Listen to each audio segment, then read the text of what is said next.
Eden গার্ডেনের দিকে নজর রাখবো। সেখানে রিচা ঘোষকে সংবর্ধনা দেওয়া হচ্ছে সিএবির তরফে। সেখানে মুখ্যমন্ত্রী মমতা বন্দ্যোপাধ্যায় উপস্থিত রয়েছেন আরও অনেকে। সেই ছবি দেখাবো আপনাদের। ইডেনের সোনার মেয়ে রিচা ঘোষকে বরণ সিএবির, সেই ছবি আপনারা দেখছেন। সদ্য বিশ্বকাপ জয়ী ভারতীয় মহিলা ক্রিকেট দলের সদস্য wicket keeper batsman Richa Ghosh আজ কলকাতায় ইডেন গার্ডেনের ছবি আপনারা দেখছেন। সেখানেই সিএবির তরফে সংবর্ধনার আয়োজন। রিচা ঘোষকে সংবর্ধনা দেওয়া হচ্ছে। সৌরভ গঙ্গোপাধ্যায় উপস্থিত রয়েছেন, মুখ্যমন্ত্রী মমতা বন্দ্যোপাধ্যায়, রাজ্যমন্ত্রী অরূপ বিশ্বাস উপস্থিত।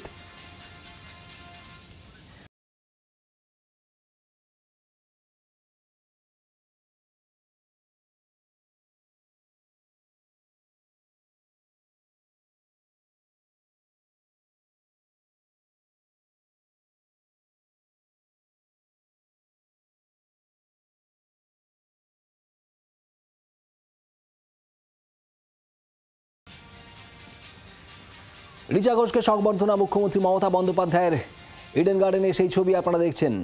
আজ সিএবির তরফে এই সংবর্ধনার আয়োজন। আজ একেবারে সকালেই দমদম বিমানবন্দরে পৌঁছে যান রিচা ঘোষ। তারপর লালবাজারও যান সিপির আমন্ত্রণে সাড়া দিয়ে। আর এরপর ইডেন গার্ডেনে এই মুহূর্তে রিচা ঘোষ, তাকে সংবর্ধনা দেওয়া হচ্ছে। দেবাঞ্জন বন্দ্যোপাধ্যায় আমাদের প্রতিনিধি রয়েছেন সেখান থেকে। দেবাঞ্জন, রিচা ঘোষকে সংবর্ধনা, একটা অত্যন্ত গর্বের মুহূর্তে এই মুহূর্তে ইডেন গার্ডেনে, কি দেখতে পাচ্ছ? একদমই মঞ্চে পুরো বলা যেতে পারে চাঁদের হাট। মুখ্যমন্ত্রী স্বয়ং রয়েছেন ক্রীড়ামন্ত্রী, বাংলা ক্রিকেটের দুই নক্ষত্র সৌরভ গঙ্গোপাধ্যায়, ঝুলন গোস্বামীরা রয়েছেন। উত্তরবঙ্গের কন্যা হিসাবে মঞ্চে ডাকা হয়েছে অভিনেত্রী মিমি চক্রবর্তীকে, তিনি আছেন।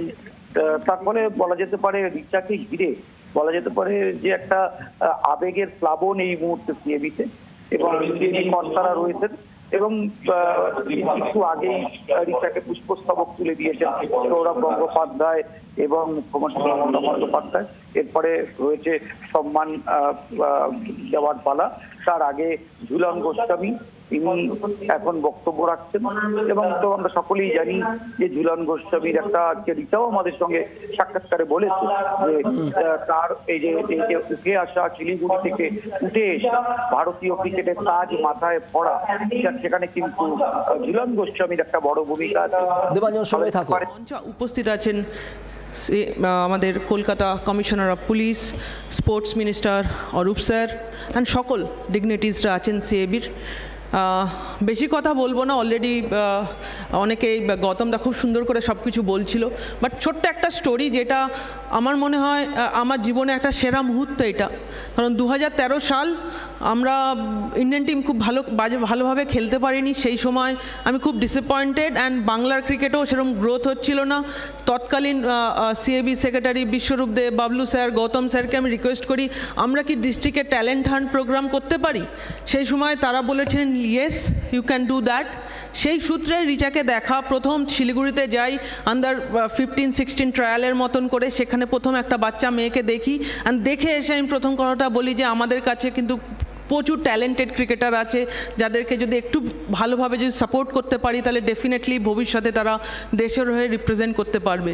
অ্যান্ড বলতে বলতে তার কিছুদিন পরেই আস্তে আস্তে আমরা ট্যালেন্ট হান্ট প্রোগ্রাম দিয়ে শুরু করে রিচার মতন অনেক মেয়েরা বিভিন্ন ডিস্ট্রিক্ট থেকে তারা আসে। সেইখান থেকে আমার রিচার সাথে প্রথম পরিচয়। অ্যান্ড রিচা এত ট্যালেন্টেড, এত স্ট্রং একজন ক্রিকেটার, আমার দেখা ওই বয়সে কোনো প্লেয়ারকে আমি দেখিনি। তারপরে যখন ও প্রথম বেঙ্গল টিমে সিলেক্ট হয়, সেই সময় সৌরভ স্যার প্রেসিডেন্ট, অভিষেক স্যার ওয়াজ সেক্রেটারি। যখন আমি বলেছিলাম যে ওকে আমি সিনিয়র টিমে সিলেক্ট করতে চাই, তো অনেকেই অপোজ করেছিল যে না, ও এখন অনেক ছোট, ওকে এখন এত তাড়াতাড়ি সিনিয়রে আনার দরকার নেই। সেই সময় আমাকে অফিসিয়ালরা সাপোর্ট করেছিল, বলছিল ওকে তুমি মনে হলে নিয়ে যাও, ওকে এক্সপোজার দাও। তারপর থেকে হিস্ট্রি, তারপরের সিরিজেই ও ইন্ডিয়ান টিমে চলে যায়, T20 ওয়ার্ল্ড কাপ খেলে, ফাইনাল খেলে। অ্যান্ড আমার দেখা এখনও পর্যন্ত বাংলার সেরা প্লেয়ার। কারণ এই মুহূর্তে সব কটা ট্রফিও জিতেছে, বেঙ্গলের হয়ে ন্যাশনাল লেভেল চ্যাম্পিয়ন হয়েছে, আন্ডার 19 ওয়ার্ল্ড কাপ জিতেছে, WPL একা দাঁড়িয়ে তার টিমকে RCB-কে চ্যাম্পিয়ন করেছে। WPL ইজ এ কঠিন টুর্নামেন্ট, সেই টুর্নামেন্টে একা দাঁড়িয়ে রিচা তার টিমকে চ্যাম্পিয়ন করেছে। অ্যান্ড এই বছর এখন কিছুদিন আগে যেটা 50 বছর ধরে, অলমোস্ট 47 বছর ধরে ইন্ডিয়ান উইমেন্স ক্রিকেট টিম যে ড্রিমটা চেস করছিল, আমার সামনে অনেক এক্স ক্রিকেটাররা আছেন, তারা শুরু করেছিলেন।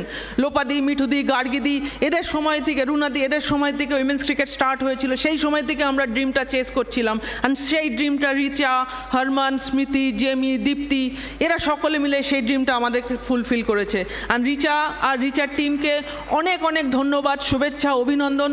এটাই বলবো যে রিচা, এই জার্নিটা তোমার এখানে শুরু হলো, এখান থেকে জার্নিটা কিন্তু আরও অনেক বড়, আরও অনেক এক্সপেকটেশন বাড়বে।